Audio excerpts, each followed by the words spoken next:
Hello, everyone. Welcome back to the Cinemajors.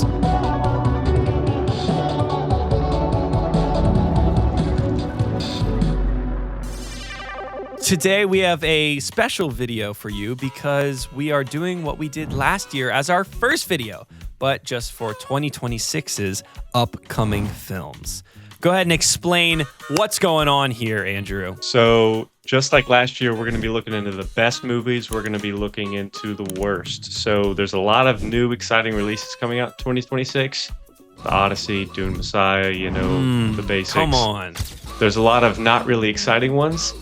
And there's a lot of ones that you might not know about that you're going to find out through this video. So hopefully we can educate you on movies that you can go out and see. Yes, films that you can put on your radar. Yeah, whether that's going out to the theaters or that's just waiting till it comes out on Netflix or Disney Plus or something stupid. So yeah, we're going to give you a rundown, 1 to 2 sentence summaries of these, show you a little bit of the trailers, give you our thoughts. Yeah, so I'll go ahead and explain real quick what our ranking is. So first off, we got 70 millimeter. This is going to be one of the 12 theaters in all of the United States. And this is the biggest screen possible. So these are going to be our movies that we are most hyped for. Next up is Dolby and IMAX. This is right below that. It's not a movie that we would go drive out of our way to go watch in a special theater, but it's the biggest screen possible that is near us.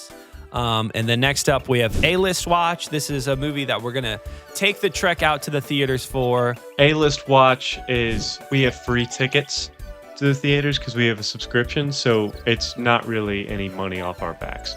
Exactly. Shout out to all my AMC A-listers out there. And then next up, catch it on Tubi. This is going to be a free streaming service. With ads. Exactly. Yeah.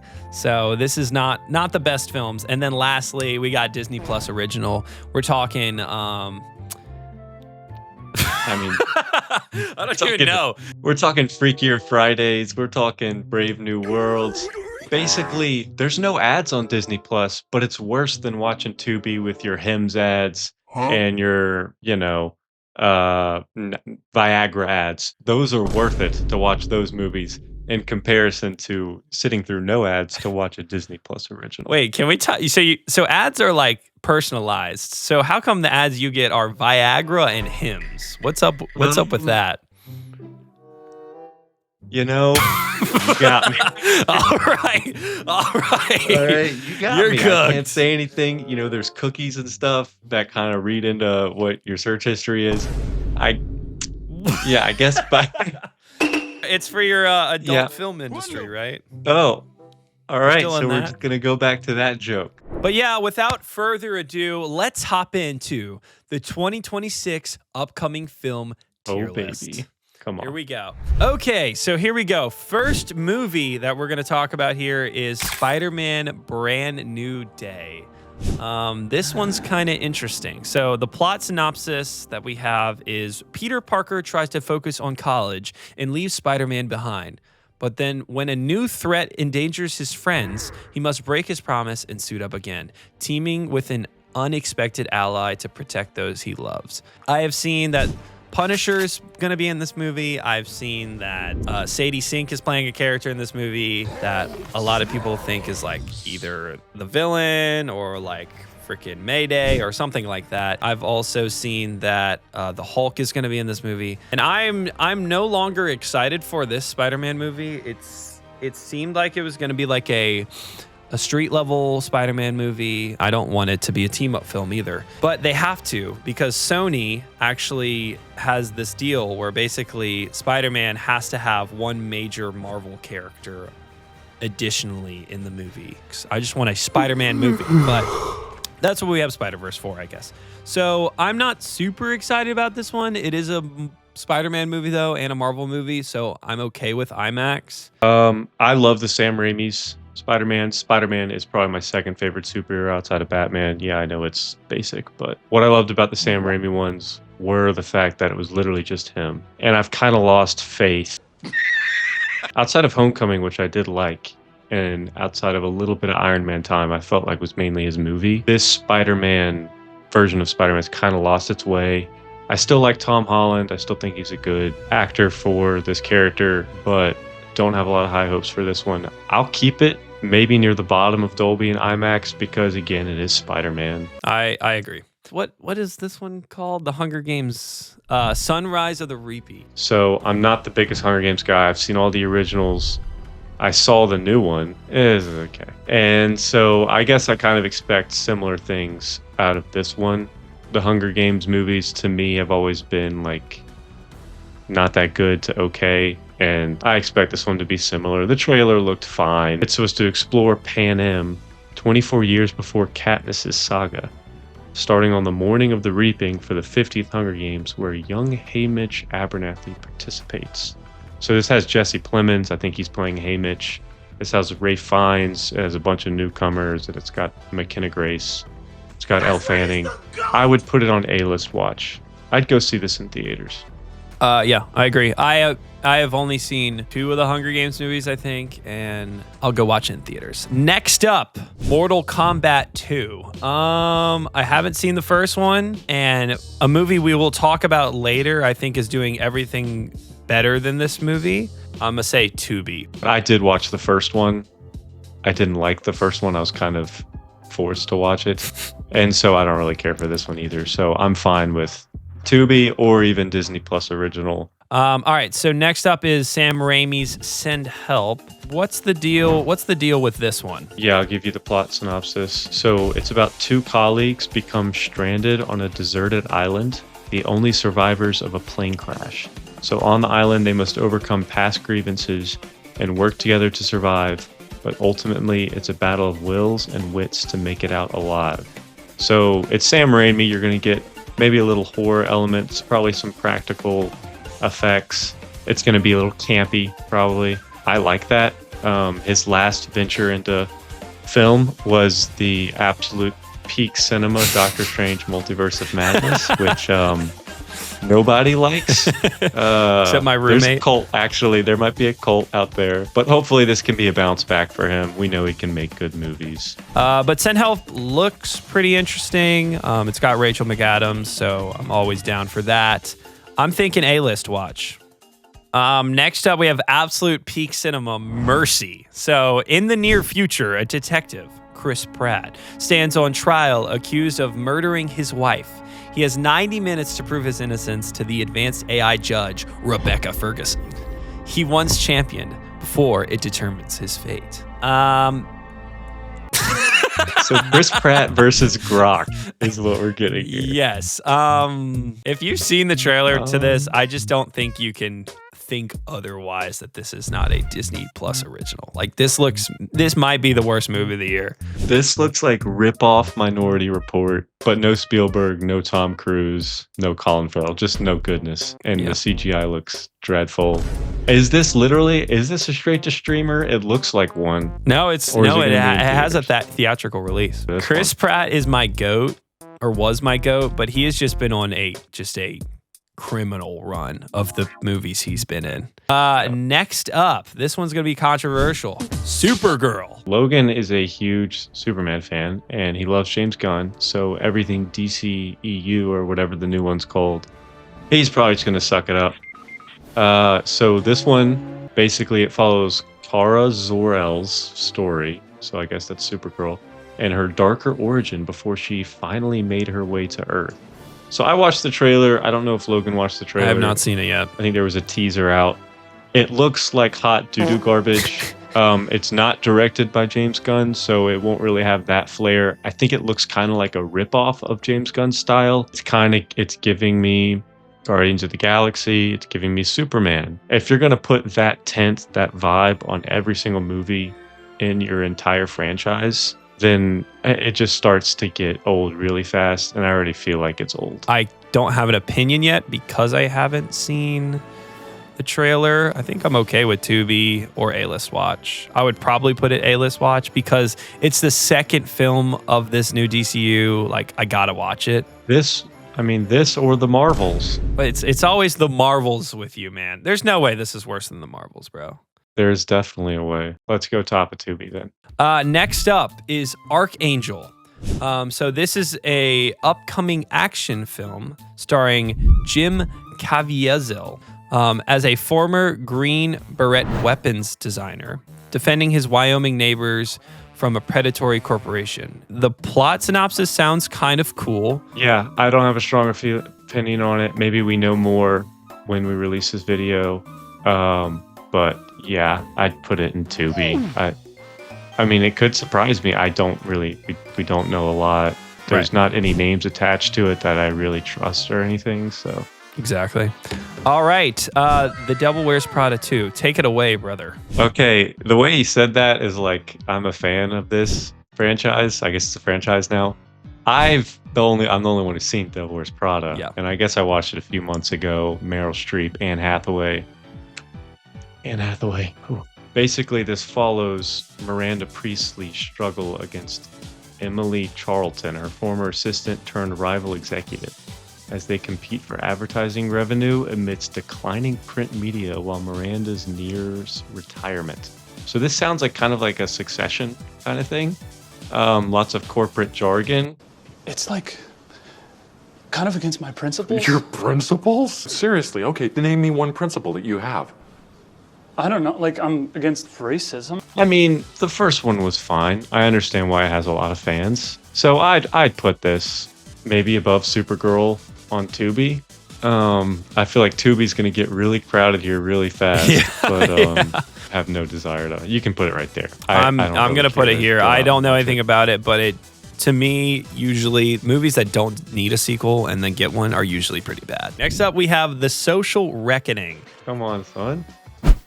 I don't really have a strong feeling about this movie being good. Andrew I do. Does. I have a strong opinion on this. This is The Social Reckoning. I don't want to go into all the semantics about a sequel to Social Network or whatever, but it is. And The Social Network's a masterpiece. We all know this. Unfortunately, David Fincher is not returning, but Aaron Sorkin is returning, and Aaron Sorkin's directing. And I don't know much about Aaron Sorkin as a director, but I know a lot about him as a writer. And he wrote Social Network, okay? He wrote A Few Good Men. He knows how to write movies. He knows how to write this kind of corporate drama, thriller kind of thing that he did with Social Network. So I fully expect him to write a great movie. Not sure if he can direct a great movie, but he's definitely got a great cast. He's got Jeremy Allen White. He's got Mikey Madison, who just won Best Actress. He's got Jeremy Strong, Kendall freaking Roy. Dude. He's got a lot of chess pieces on the chess table. Okay. And the summary of this movie is Facebook engineer Francis Haugen and the Wall Street Journal reporter Jeff Horwitz blow the whistle on the Social Network's most guarded secrets. Mark Zuck. Mark, give me the Zuck.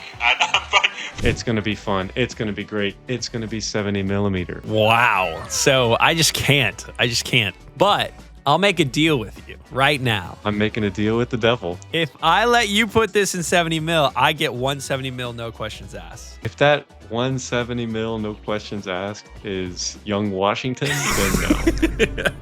It might be Young Washington. Sure, let's do it. Granted, I'm fine with it being more to the bottom of 70 mil, but my love for Social Network. You are a Social Network glazer, so. Bill Burr is in this? Okay, yeah. So it's getting even more and more peak.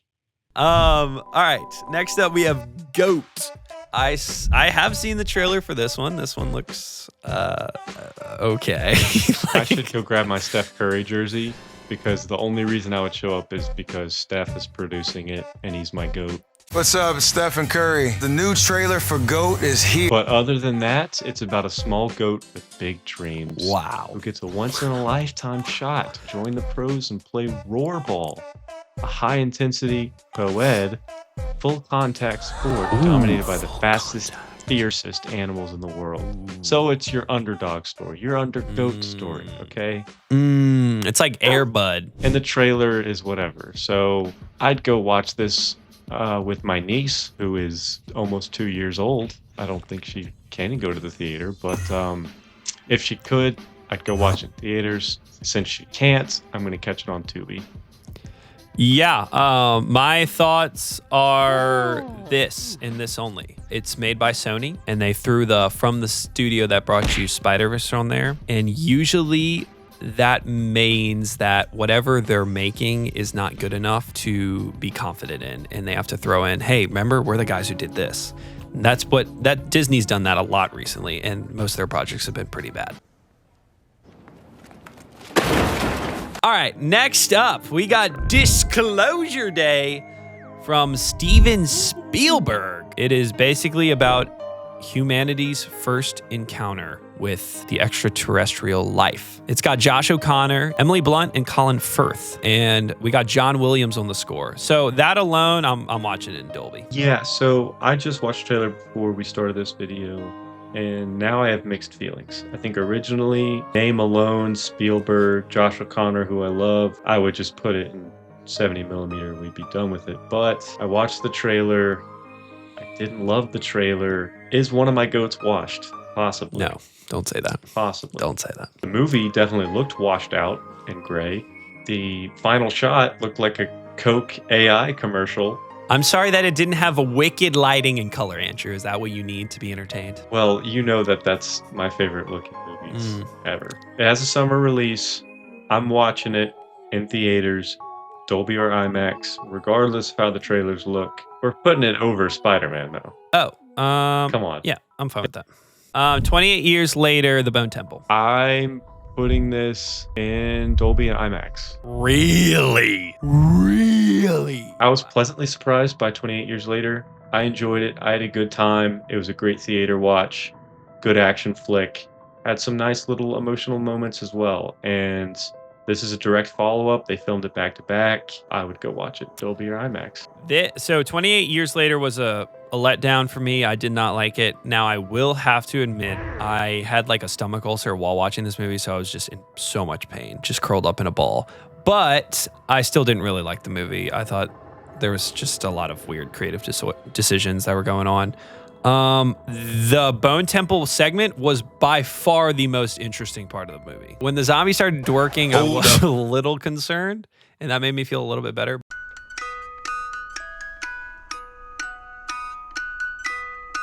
So I'm thinking top of A-list, or I guess I will allow bottom of Dolby. Sweet. Next up is Mandalorian and Grogu. This is quite literally a Disney Plus original. The trailer just shows that. So I think right there, don't really need to say much about this. It looks like it has no plot. It's going to be basically just used for merchandise sales for all you bots out there who continue to just buy Baby Yoda stuff. Star Wars is washed. Andor couldn't even save Star Wars, and it's a sad day to be a Star Wars fan. I concur with everything you just said. I think Andor is peak, and even peak can't save Star Wars. I have a soft spot in my heart for Grogu. I practically raised a little puppet version of him in college. I love Grogu. I think he's cute. Do I think a cute little baby Yoda can carry an entire film?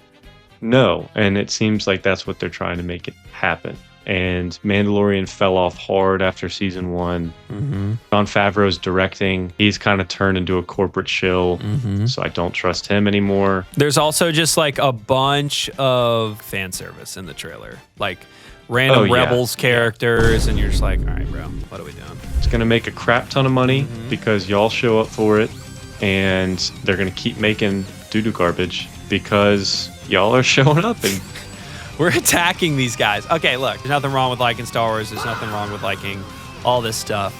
But it's just the mindless, like, you see something you recognize and then it's like, here, take all my money. Guys, as consumers, we gotta be better, okay? These are gonna just keep giving us low effort stuff. They give us name drops and cameos at the cost of good storytelling.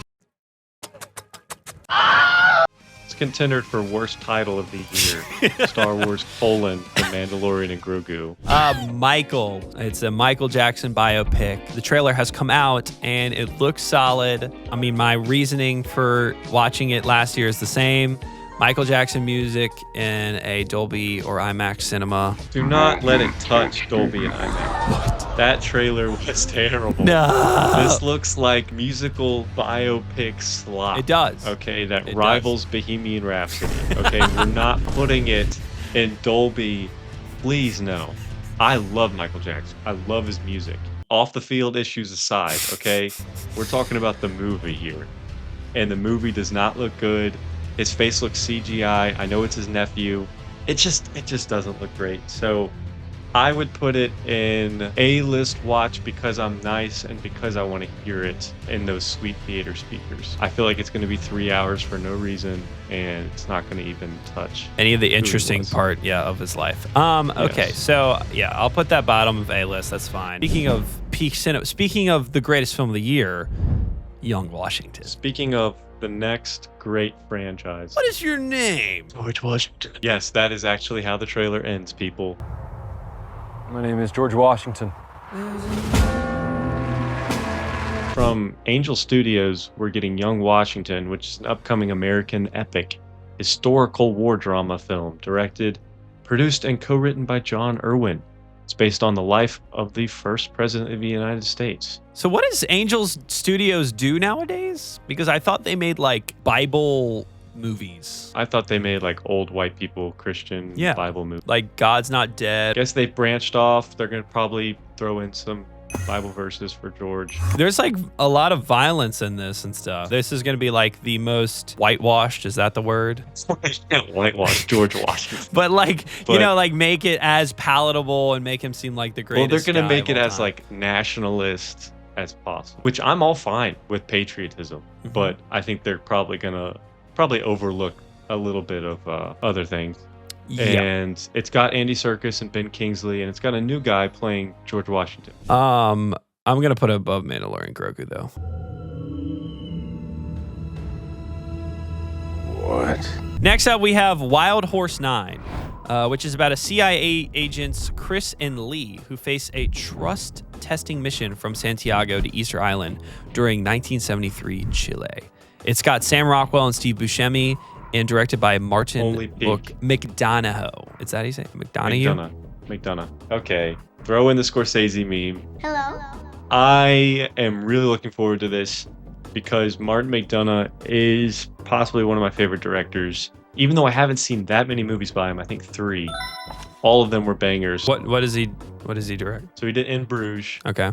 He did Like that Banshees of Inisherin. Like that one. Which is the last movie he did, and I saw Seven Psychopaths. I haven't which is seen pretty that. good too. So he does a lot of like dark comedy. There's usually a deeper meaning behind what he's doing. So it's not just comedic. I love crime, drama, thrillers, so following detectives, all that kind of thing. That seems to be what this is. I trust the director. He's also the writer, and I definitely trust him as a writer. I like the actor duo. I'm excited for this one. I'm thinking top of IMAX or... Martin McDonough's done enough for me to put it 70 millimeter. I'll give it to you. Let's do it. All right. Super Mario Galaxy movie. It's kid slop. I like Mario, and I'm going to write a video essay about why this movie is not what it could be. And for that, I'm going to put it in A-list because it is a big animated movie. Of course, I've got to watch it. It's a sequel to a movie that I thought was cute and fun, but lacked soul. And yeah, there we go. I agree. I'm fine with that placement. I grew up with Mario, so just like the Star Wars fans with Mandalorian and Grogu, I guess, I'm going to pull up, see all the cameos, see all the Easter eggs. And I mean, that won't satisfy me because I like a good story and everything else, but it's what I expect. If Waluigi shows up, this might be 5 stars for me. If they don't have the Super Mario Galaxy score and they replace it with pop music, this will be the lowest rated movie that I have next year. I'm just warning you. So.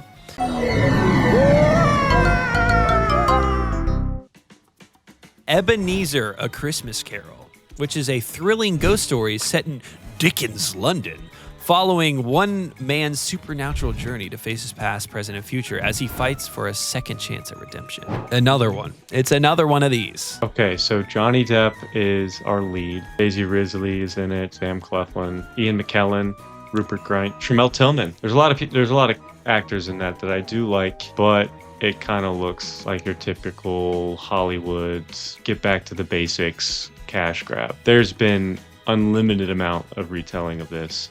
The best being Spirited. No, it's actually a Muppets Christmas Carol. I'm going to put Tubi. All right. Digger. Just watched the teaser for this. Looks fun. Here's the plot summary. The most powerful man in the world embarks on a frantic mission to prove he is humanity's savior before the disaster he's unleashed destroys everything. So the real zinger on this one is that Alejandro Iñárritu directs it. So this is the guy who did The Revenant. He did Birdman. He's done other stuff I'm not thinking of right now, but he's a very like artsy director. And then the cast kind of puts the cherry on top. So Tom Cruise is the lead. And then we have Riz Ahmed, who also is really good. So it's a black comedy film, like a dark comedy film, I guess. I don't think it's a black. I don't think film. Tom Cruise is okay. Jesse Plemons is in it. Sandra Hüller's in it. Emma Darcy's in it. John Goodman. So it's a great cast, great director. I'm at least putting it in Dolby and IMAX. Yeah, I think I'm okay with Dolby and IMAX for sure. I'm okay with putting it over the Spielberg movie because the Spielberg movie trailer wasn't that great. So next up we have Godzilla -0. And this is an upcoming sequel to Godzilla -1, which was excellent, directed by Takashi Yamazaki. It's supposed to have a darker tone, a deeper dive into the trauma that happened with the events of the first film. The first one had great VFX. I think it won Best VFX. And the score was excellent as well. So quite the spectacle. I really liked the first one a lot. I'm thinking IMAX. Moving on to The Bride. So here's a summary. In 1930 Chicago, Frankenstein asks Dr. Euphronius to help create a companion.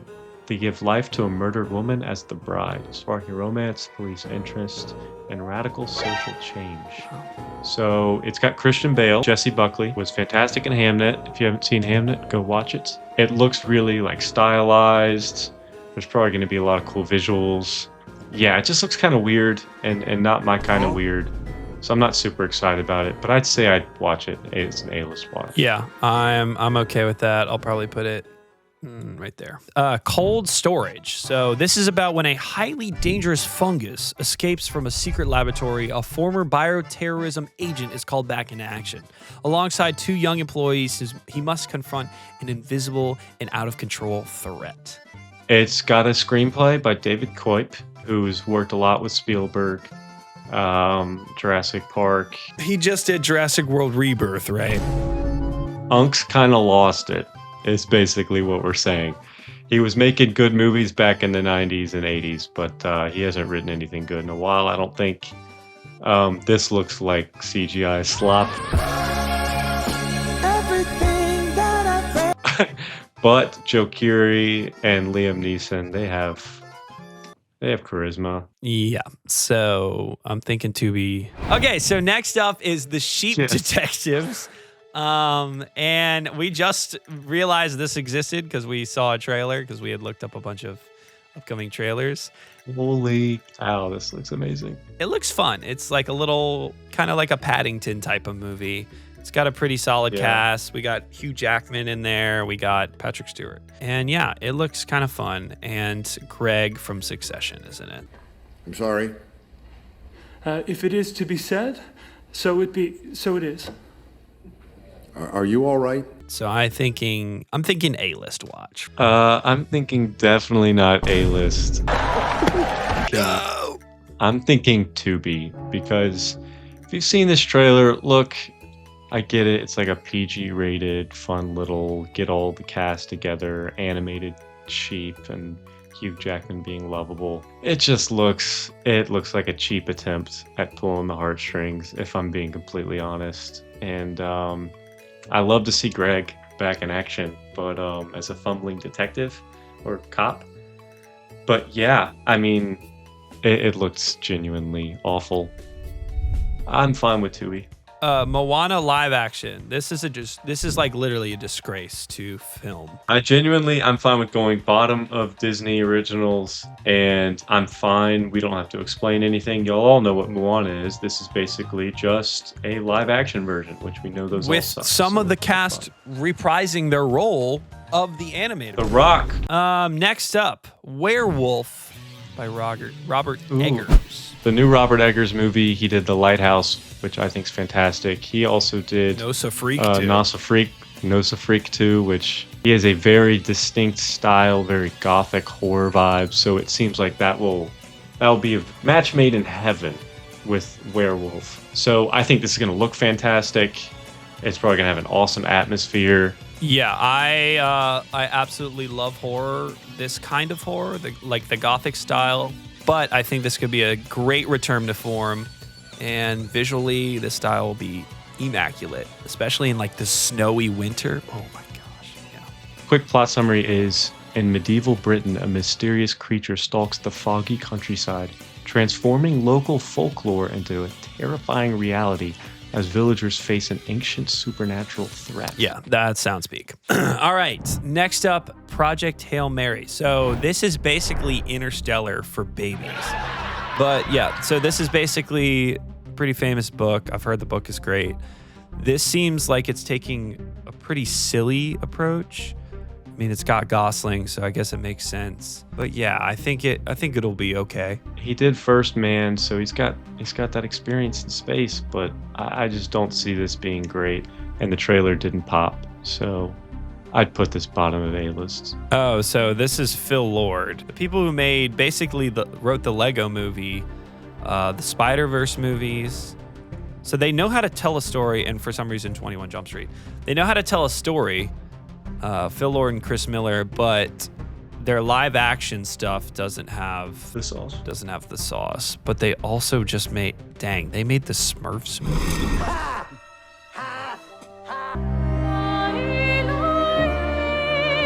So next up we have The Rip, which is a Netflix original. So The Rip is about a group of Miami cops discovering a stash of millions in cash, leading to distrust as outsiders learn about the huge seizure, making them question who to rely on. So the big draw for this is that Matt Damon and Ben Affleck are getting back together. The duo's back. The secret lovers. Why would they choose this? Why? Why? How about because this is the most important thing to ever happen in the history of the world? It's a Netflix original. Stephen Ewan's in it too. Tiana Taylor's in it too. It looks like all the other Netflix original dramas. And I like those two guys, but yeah, this is a Disney Plus original. Yeah, absolutely.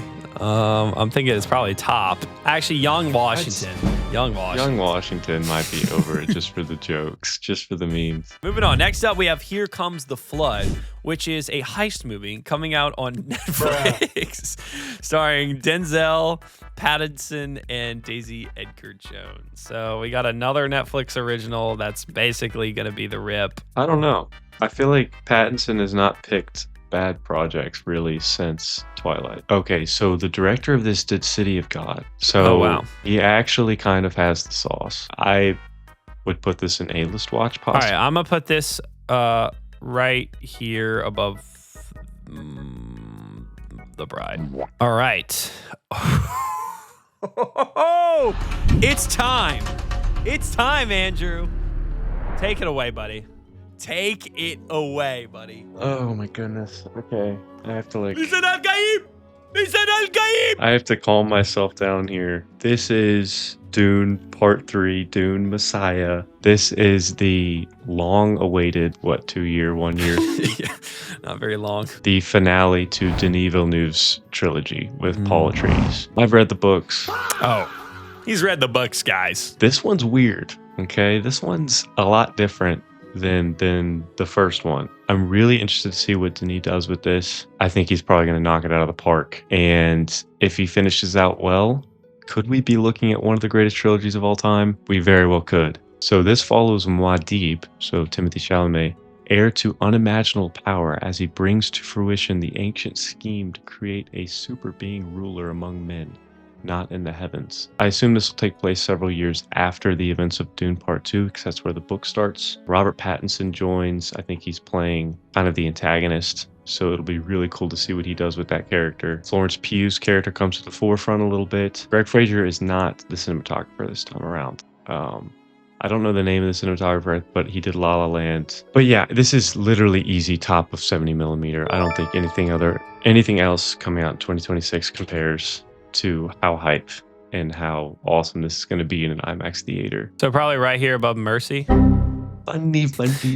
No, this needs to go to the top. I think you can agree on that, Logan. Yeah, as of now, absolutely. This is top 70 millimeter for sure. As of now? We'll get there.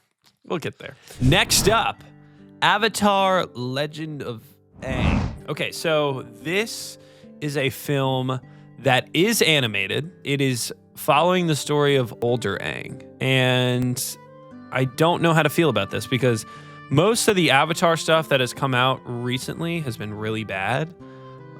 It seems like they've lost any sort of creative juice because they just want to remake Avatar. But this will be an original story. I will probably watch it. I like Avatar a lot. So I'm thinking top of A-list or bottom of Dolby just because the franchise has proven that they can make great animated stories. But what do you think, Andrew? Yeah, so the same guys who wrote and directed the original animated series are on board for this one, and supposedly it's the first of a planned trilogy. So I, like a lot of people out there, love the original show, and I guess I hope this can go back to those roots. I'd put that in A-list watch. I'm gonna put it. I'll put it above The Bride. Next up, How to Make a Killing. So it's about a disowned at birth by his obscenely wealthy family. Blue-collar Beckett Redfellow will stop at nothing to reclaim his inheritance, no matter how many relatives stand in his way. So it's Glenn Powell. It seems like he's kind of tracking down relatives, killing them off to get closer to his inheritance. So great guy. I don't know. The trailer piqued my interest. I could watch this on A-list. Unfortunately, I think this has Death of a Unicorn potential. Let's not hope that on a film. What makes you compare it to Death of a Unicorn? It just looks like an A24 kind of less narrative focused, more like you got some big names in like an action flick. I am excited to see Topher Grace back on the big screen though, so that'll be fun. Ooh, my spider sense is tingling. If you know what I'm talking about. Toy Story 5. I'm one of those people that really does not like that they continue to make these movies. To me, they are just cash grabs. I thought Toy Story 3 ended perfectly. Now they're doing like toys versus electronics and iPads, which could be funny, but also it's like, okay, cool. So I am not excited for this at all. I never got around to watching Toy Story 4. I heard it was all right. I heard it was pretty good. So I don't know. This one will probably be pretty good too. But I am in the same boat where I think this franchise should have ended a while ago. I'll put it on A-list watch because, I mean, I went and watched Zootopia 2 in theaters, so I'll probably end up watching this in theaters. I'm putting this right below the Super Mario Galaxy movie. Okay, Wuthering Heights. Wuthering Heights. I'm not sure I am allowed to watch this film. I'll take this one. So if it follows anywhere close to the book, then you should be allowed to watch it because it shouldn't have anything explicit. The trailer begs to differ, though. I'll be honest. Yes. No, I know. So this is by Emerald Fennell, who did, what's the Barry Keoghan wee-wee movie? Saltburn. She did Saltburn. So Saltburn. I did not watch Saltburn. Shoot, I just all of a sudden felt the urge to watch Saltburn. I've heard it's really good. Emerald Fennell, she's a visual director. So from the trailer, you kind of get that idea too. Like there's a lot of cool like visuals going on. I like Jacob Elordi for the most part. And of course I like Margot Robbie. I read the book and I'm not a big fan of the book, even though it's considered a classic. I think it's kind of overrated. A-list watch at best. Probably I'm putting it in Tubi. I'm putting it behind Supergirl. I'm sorry. Crime 101. This is like another Netflix original or something. I don't freaking know. I'd put it at the bottom and catch it on Tubi, honestly. So what is this movie, though? It is about an elusive thief eyeing his final score, who encounters a disillusioned insurance broker at her own crossroads. As their paths intertwine, detectives trail them, hoping to thwart the multi-million-dollar heist they are planning. So this has Chris Hemsworth, Mark Ruffalo. Trailers out for it, and it doesn't look very good. It looks like this year's The Amateur, which The Amateur sucks balls. So, yeah. Yeah, it's also got Monica Barbaro, Barry Keoghan, Nick Nolte, Halle Berry. I mean, the cast is stacked, but that doesn't really mean anything anymore. Nope. I feel like a lot of movies have been able to monopolize cast members. Yeah, this looks dookie. I'd keep it there. All right, whatever. I'm not going to fight for it. But what I will fight for is Cat in the Hat being literally the worst movie of the year. Dude, so I'm sitting in Zootopia 2. This trailer comes on, and I'm literally in the theater with my mom, and all around us, just children, families. You know, they're laughing. The SpongeBob trailer plays. They're freaking eating that stuff up, right? You know, there's fart jokes, there's butt jokes. They're freaking cracking up. This comes on. Crickets. Cat in the Hat, you have gone too far. Did you say toot fart? I did not. I said too far. Toot fart, too far. I heard toot fart again. Literal crickets. Not a single child laughing. This movie looks so bad. I don't understand. Oh my goodness. It's going to make $100 billion. Yeah, it is. Bill Hader, what have you done? Honestly. Go back to Barry, Bill Hader. I will put it above Moana, though, because I hate Moana live action. Okay, moving on to Focker In-Law. Okay, so Focker In-Law. This is the long-awaited...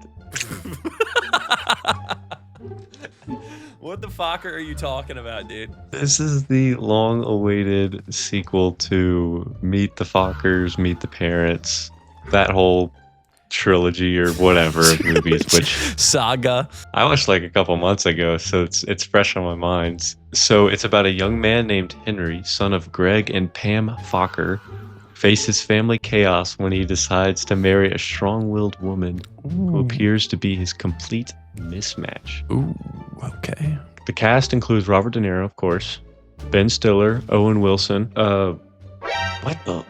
Ariana Grande. Oh gosh. Okay, so maybe she gets her Oscar for this and not Wicked. I mean, since I've seen the other movies, I might drop it to the bottom of A-list. Okay. Where are we putting this fucking thing? Let's put that Fokker we can put him right above Goat. We found a fucking place for it. So the next one is Cliffhanger. This is a 2026 reboot of the classic action film starring Pierce Brosnan as the Mountaineer Ray Cooper and Lily James as his daughter Naomi, set in the Italian Dolomites, where a kidnapping plot forces Naomi to confront her past trauma and fight for survival against kidnappers. It has Lily James. That is the saving grace here, but still, I fear that is not enough. Who's directing it? I don't know any of his movies. Oh wait, Jungle Cruise and Black Adam. Okay, so right below Dune Messiah.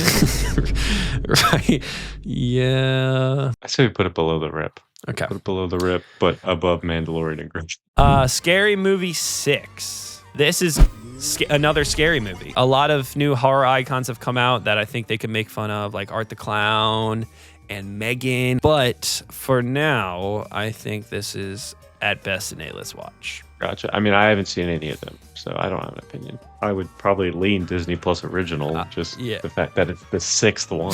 But it's usually pretty telling. Yeah, you know what? I really don't care where this goes. I will put it. I'd say put it above Mandalorian. All right, above Mandalorian and Grogu. Something that will not be above Mandalorian and Grogu, The Odyssey. Oh, snap. So we have finally made it to the best movie of the year. The Odyssey is Nolan's newest film based off of Homer's The Odyssey, which is considered one of the greatest books ever written for some reason. The plot basically just goes like this. After the Trojan War, Odysseus faces a dangerous voyage back to Ithaca, meeting creatures like the Cyclops, Polyphemus, Sirens, and Circe along the way. Cast is stacked, absolutely stacked. I mean, usually Nolan films have stacked casts. This is definitely the most stacked cast he's ever had. So much star power here. Set photos have leaked. It looks incredible. Who is doing the score for this? Ludwig Göransson. Okay, so It's just Yes, It's peak. just gonna be peak. It's gonna be so freaking peak. Matt Damon's the lead. Mhm. We got Tom Holland, Anne Hathaway, Robert Pattinson, Lupita Nyong'o, Zendaya, Charlize Theron. John Bernthal. Big things to know about this. Highest budget Nolan's ever had, $250 million. This is entirely shot on 70 millimeter film cameras. So even if we didn't like Nolan, we literally would have to put it in 70 millimeter because this is one of the only movies ever made that is exclusively meant for this kind of viewing. I'm really hyped for it, really excited.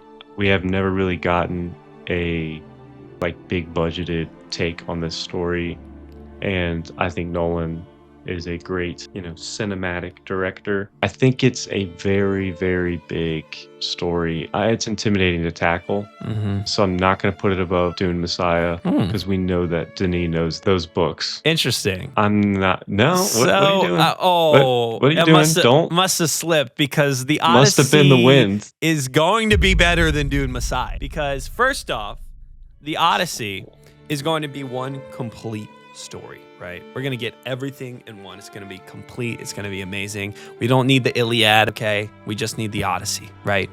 And Dune Messiah is going to be a part 3 of a trilogy, but Dune Messiah is a separate story from Dune's part 1 and 2, therefore making it kind of its own thing, but also kind of not. And so I think that ultimately the Odyssey is just going to be more complete. And so thank you for listening to my TED Talk. And in conclusion, and thank you.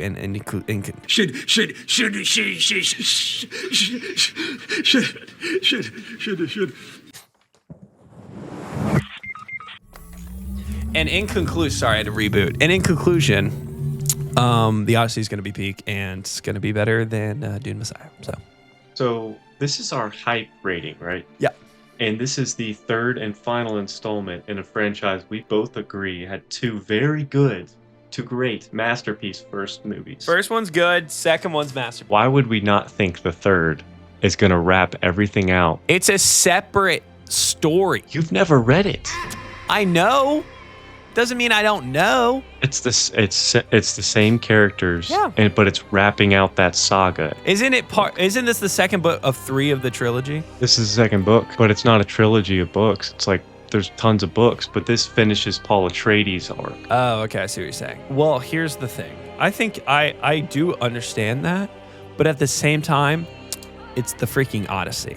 It's Nolan's The Odyssey. Okay, can we stop glazing Nolan? He's missed before. Okay. When? Can we take a Tenet? step? One Tenet. time? One time? Are you serious? Tenet, Bro. The Dark Knight Rises, Insomnia is okay. Dark Knight Rises is He's not missed. good. I agree. All right. Yes, I agree. So he's missed 2 for 14 or whatever it is. That's a great percentage, okay? He usually makes masterpieces. And I'm not saying Denis doesn't, but at the same time, Well, he's never done anything this of this is gonna of this be scale. the greatest spectacle we've ever seen on a screen. How can you not be more hyped for that? I'm very hyped. I'm just going to tell you right now, Dune Messiah is going to be better. Okay, you heard it here first. Okay, and I'm saying that The Odyssey is going to be better. Let us know down in the comments whose side you are on. Are you on Team Odyssey or Team Dune Messiah? Just type in comment Odyssey or Messiah.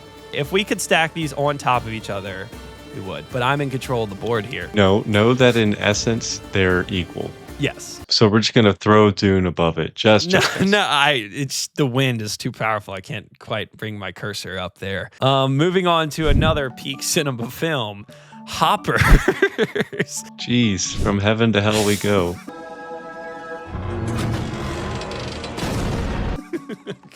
This looks like the Aquafina movie. I don't even think she's in it, but it looks like her kind of movie. Yeah, this looks like something she gets cast as all the voices for. Remember the swamp? Remember my song in the swamp when I was like, wow. Holy God, what are you showing me? Hey, come on. It doesn't look incredible. It looks cute. So the plot But yeah, summary is that's a about it. 19-year-old animal lover uses technology that places her consciousness into a robotic beaver to uncover mysteries within the animal world beyond her imagination. So basically, this is a discount open season, and Wild Robot, which was already a discount open season. So Wild Robot was a discount open season. Wild Yes, Robot is so yeah. much different than open season. You fricker. Don't ever say that about my goat. I think this will be a cute animated movie. It's an original idea, so I think I gotta put it above Galaxy. All right. Jumanji 3. said no one ever. Okay. Freaking below Mercy. No, actually, I'll put it above Mandalorian and Grogu. All we know is that it's the final level of the next Jumanji series. Yeah, I watched the first one. Somehow didn't get around to watching the second. This and Jungle Cruise are just like, that kind of movie is just all the same to me. And there is a big audience for it. And if you're part of that audience, then I mean, we respect you less than we respect other people. Scream 7. I'll take this one. Go ahead. So, Scream 7. When a new ghost-faced killer emerges in the town where Sidney Prescott has built a new life, her darkest fears are realized as her daughter becomes the next target. I've seen, the first 3 Screams and then the last one. Yeah, I mean, these are always fun. These are guilty pleasures, honestly. Right. I think this is probably an A-list watch for me. Peaky Blinders, The Immortal Man. You're going to have to talk about this because I haven't seen Peaky Blinders or know anything about it. So Peaky Blinders, The Immortal Man. Obviously, if you haven't seen Peaky Blinders, I don't think you're going to be able to watch this or at least have the full scope of what's going on with the characters and everything. I'll go watch this in theaters. If it gets a theatrical release, I assume it'll go to Netflix pretty fast because I think Netflix owns Peaky Blinders. I would put this, personally, for me, top of A-list. Okay, that's fine. Next up, we have Sense and Sensibility. So this is a remake. Yay, another remake. This is a Jane Austen book, right? It's directed by Georgia Oakley. It stars Daisy Edgar Jones, and it focuses on the Dashwood sisters' romantic and financial struggles in the 18th century England after losing their fortune. I love Pride and Prejudice, so if it's anything like that, then I'll like it. I guess I have a little bit more to say. I'm not going to pull the classic line, "Oh, I've read the book," because I actually haven't read this book, but I did. Wow. I have seen the one with Emma Thompson and Alan Rickman a couple times, and I like that movie. The story's good. It's Jane Austen. It's well written. I'm excited for it. I'd probably go watch it in A-list. Let's put it above How to Make a Killing. Street Fighter! Woo! Okay, so despite the cringe that happened at the Game Awards. Believe it. Tell him, Ryu. It's Ryu! It's Ryu! Bruh. Not Ryu, Ryu! Ryu.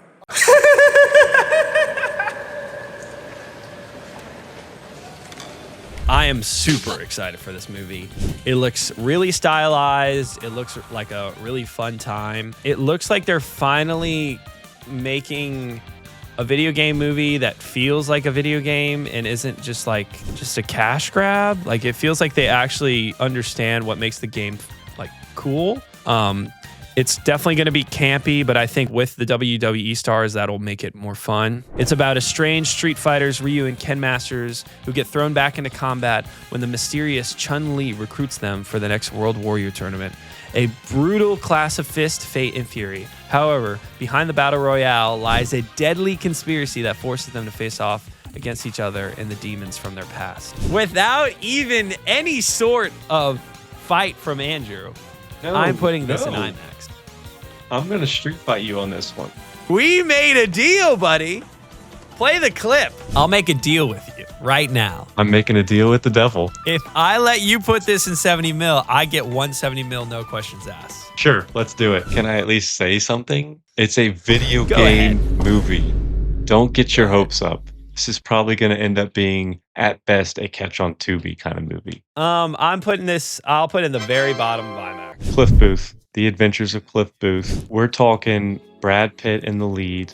We're talking David Fincher directing. I think this is Netflix, which does bring it down a notch. So Quentin Tarantino did write this movie as well. So it's going to have Tarantino's writing with Fincher's directing. That'll be interesting to see.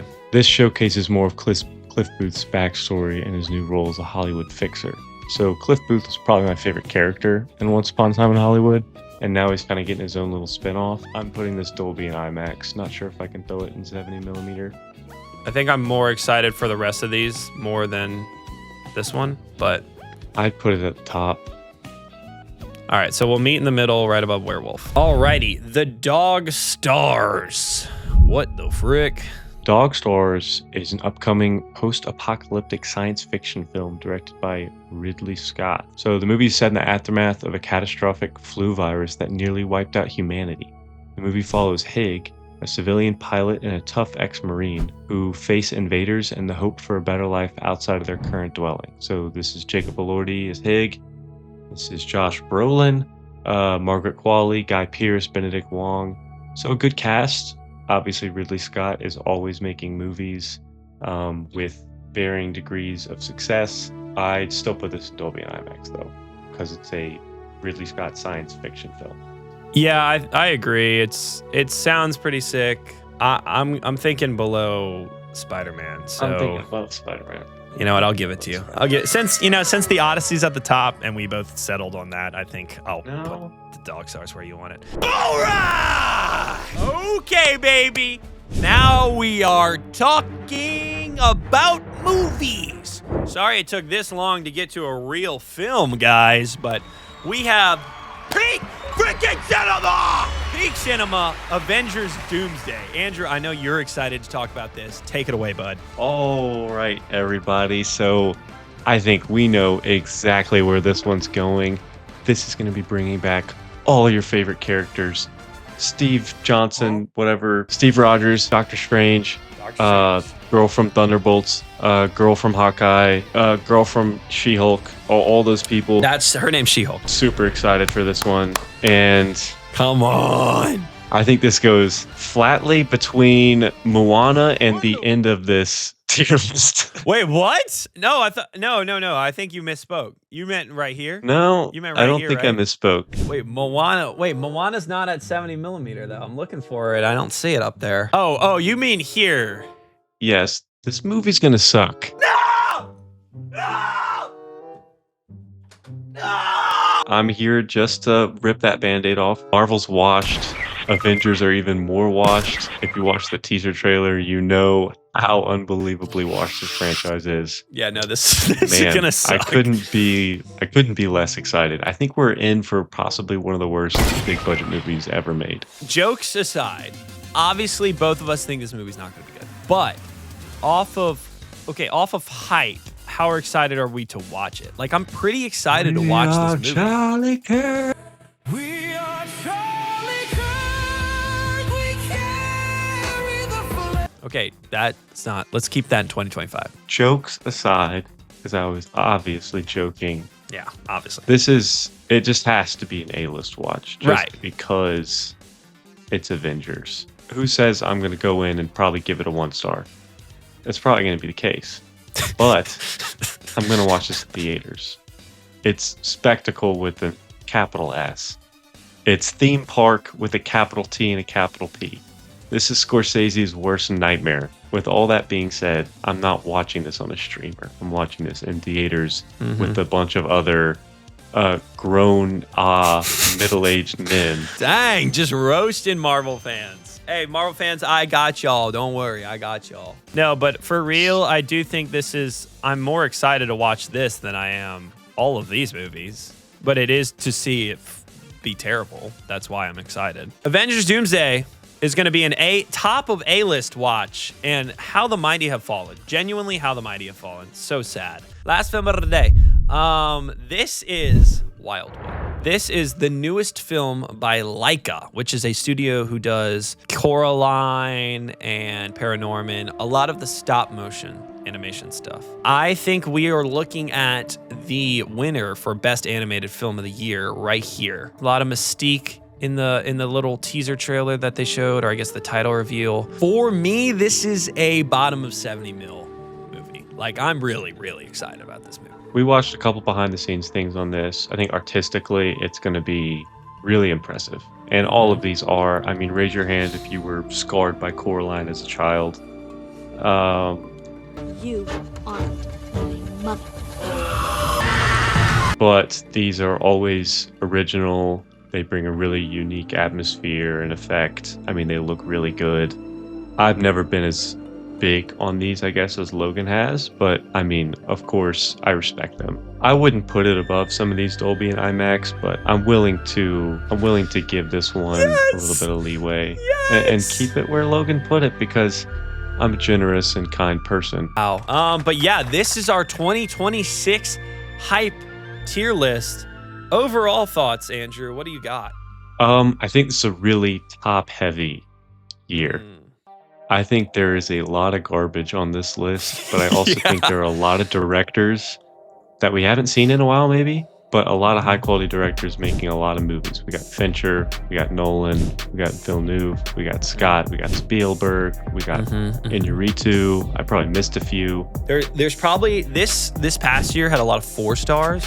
This seems like there's going to be a lot of 4.5, maybe even 5, and then a lot of like 1 and 2s down here, and not a lot of 4 and 3.5s. And again, there's always movies that'll slip through the cracks with us. We didn't even talk about Hamnet last year, so we could always be surprised by a movie that could, take over this list entirely. So yeah. But with that, please let us know your thoughts down in the comments. Today's comment discussion question is going to be, what movie do you think is going to be the best from this list? And what movie do you think is going to be the worst? Also, if you disagree with this list, let us know. If you agree, let us know in the comments. Make sure that you leave a like and subscribe, because we are trying to hit 500 subscribers by the end of our first year on YouTube. So we have, 4 months left as of time recording. This will probably come out in a month. Andrew, go ahead and conclude the video for us, bud. Yeah, thanks for watching. Thank you for subscribing, and make sure to always major in goofs and minor in films. We'll see you on the next one. Bye, guys. Roll the outro.